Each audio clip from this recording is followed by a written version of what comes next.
Hey everyone, welcome back to the channel. Today we're diving deep into a story that sounds straight out of a futuristic novel, but it's very much happening right now. We're talking about a tech billionaire with a staggering fortune upwards of $17.1 billion who has made the extraordinary decision to leave his entire wealth to his astonishing 106 children.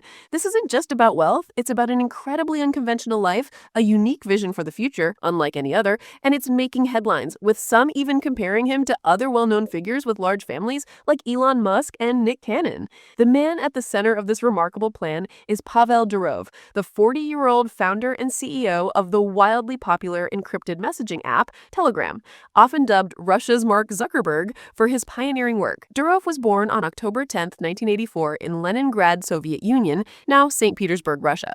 He spent a significant part of his childhood in Turin, Italy, before returning to Russia.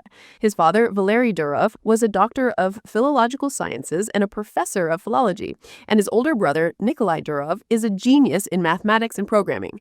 Pavel studied English and translation at Petersburg State University from 2002 to 2006. It was during this time, inspired by Facebook, that he co-founded VK Kontakty, or VK, in 2006 with a former classmate and an Israeli classmate, which quickly became Russia's largest social network. However, Durov faced immense government pressure to censor posts and provide user data to Russian security agencies, which he refused. This defiance ultimately led to his dismissal as CEO of EK in 2014, and he subsequently left Russia, asserting his staunch stance on user privacy and free speech. He acquired citizenship of St. Kitts and Nevis by donating to their Sugar Industry Diversification Foundation, and later obtained dual citizenship of France and the United Arab Emirates, where Telegram's headquarters are now located in Dubai. His family life is just as unique as his career. Durov is the biological father of 6 children from relationships with 3 different women, but the majority of his offspring, over 100 to be precise, were conceived through anonymous sperm donations across a dozen countries. He began donating sperm some 15 years ago, initially to help a friend.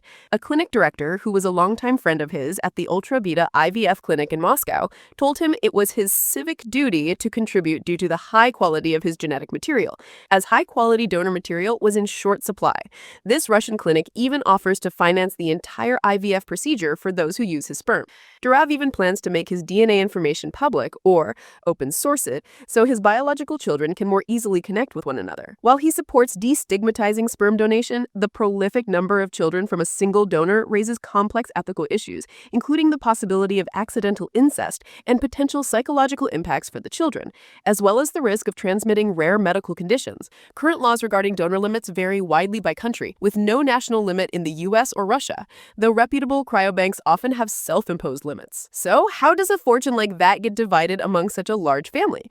Durov recently drafted his will, stipulating that his entire estimated $17.1 billion fortune will be split equally among all his children. However, there's a significant catch. None of them will gain access to their inheritance until June 19, 2055, 30 years from the date of his recent interview where he revealed these plans. Durov's reasoning is clear. He wants his children to grow up self-reliant, to learn to trust themselves, and to develop their own abilities rather than depending on a bank account.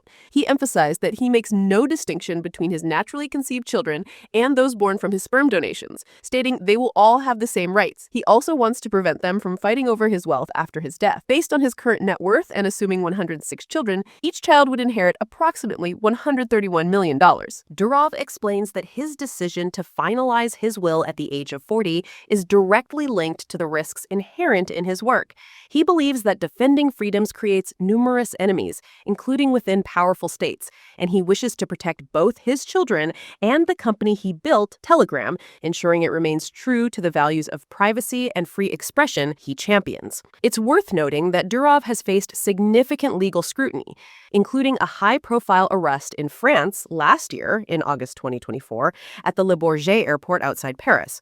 He was charged with allegedly enabling illegal activities such as child sexual abuse material, drug trafficking, fraud, and money laundering to flourish on Telegram. Durov vehemently denies these accusations, calling them absurd, and asserting that, quote, "Nothing has ever been proven showing that I am, even for a second, guilty of anything," end quote. He contends that just because criminals use Telegram, among many other messaging services, it does not make those who run it criminals. He was released on bail of 5 million euros, approximately $5.7 million, but remains under judicial investigation and is currently restricted from leaving France without special permission.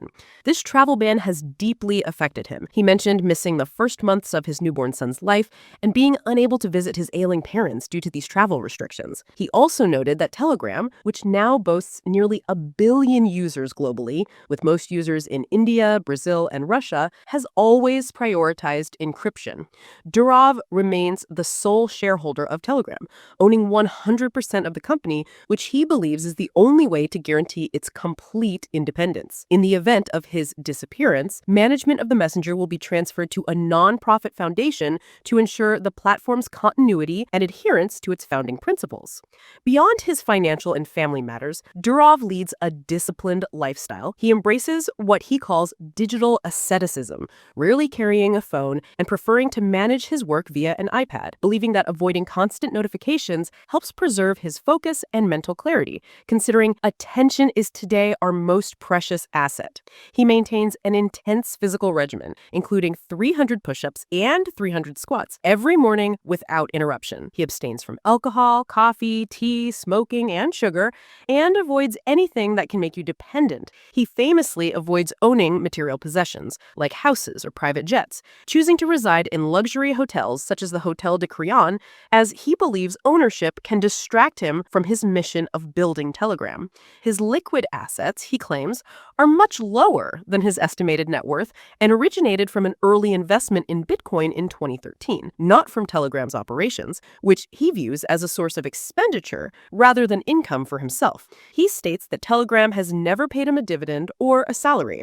Pavel Durov's unique approach to life, wealth, and family offers a fascinating glimpse into the mind of a tech visionary. His dedication to freedom and independence, both for his platform and his progeny, paints a truly compelling picture. He believes in promoting diversity in systems and ideas, arguing that uniformity makes us vulnerable, a concept he extends to his views on democracy and freedom of speech. He views artificial intelligence, especially large language models, as not truly intelligent, but merely complex, and emphasizes the need for humans to continue to create and contribute to society in an era where jobs may disappear, but new ones will emerge. His brother Nikolai, a genius, is reportedly working on truly intelligent AI that can think logically and understand the world. Durov has also shared his perspectives on other prominent tech figures. While often compared to Elon Musk due to their large families and disruptive style, Durov sees them as very different. He notes Musk manages multiple companies and can be emotional, while he focuses on one and tries to think carefully. Regarding Mark Zuckerberg, Durov acknowledges his adaptability but suggests a lack of fundamental values that remain constant regardless of the political climate. He also acknowledges that WhatsApp, owned by Zuckerberg's Meta, often imitates Telegram's innovations with a 5-year lag. Of Sam Altman, the creator of ChatGPT, Durov recognizes his excellent social skills for building alliances, but expresses doubts about his technical expertise given the departure of co-founders and scientists from OpenAI.